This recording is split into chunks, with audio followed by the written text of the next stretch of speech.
night, when the other engines are tucked away in their sheds, you can still hear the faraway call of an engine's whistle and the clickety-clack train wheels turning. This is the sound of the post train. One train is pulled by Thomas and the other by Percy, as the loads are too heavy for one engine to do the work alone. The post is loaded into trucks at both the harbours, and the engines pull their trains through the silent stations, delivering their precious loads.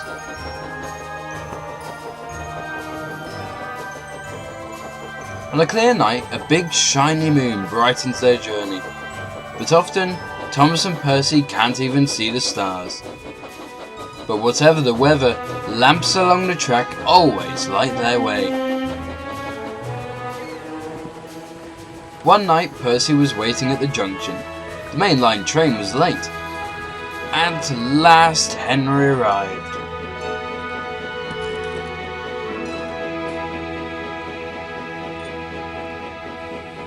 Sorry, he puffed.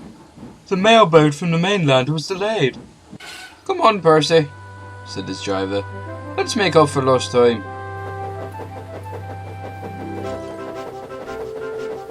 Percy puffed along as quickly as he could, but the sun was already rising as he finished his work.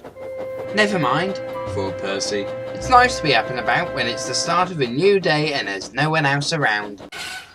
Percy was not alone for long. Bother, said Percy. It's that dizzy thing, Harold. Good morning, whirled Harold. I always said railways are out of date, but you're so slow with the post.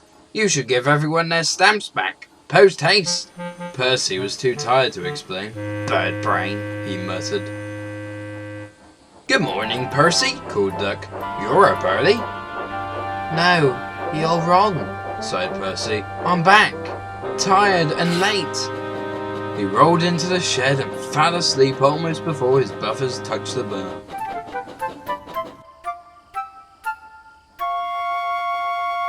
His driver decided to set off early that evening.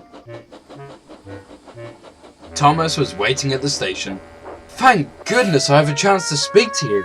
Driver says that the person in charge of the post has complained to the Fat Controller about the delay last night. But that wasn't my fault, replied Percy.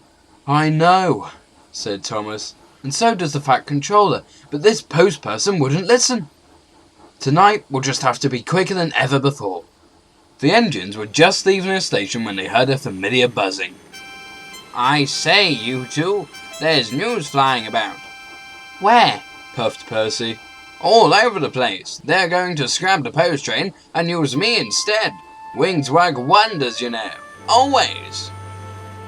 Rubbish, huffed Thomas. That night, everything ran like clockwork. Thomas and Percy steamed through the stations, making good time everywhere they went. At a station, Thomas noticed a man looking cold and worried. He had missed his train home. We can give you a ride, said Thomas's driver, but it'll be rather uncomfortable. Thank you, said the man. Anything's better than sitting here. The next afternoon, Percy passed the airfield and saw Harold.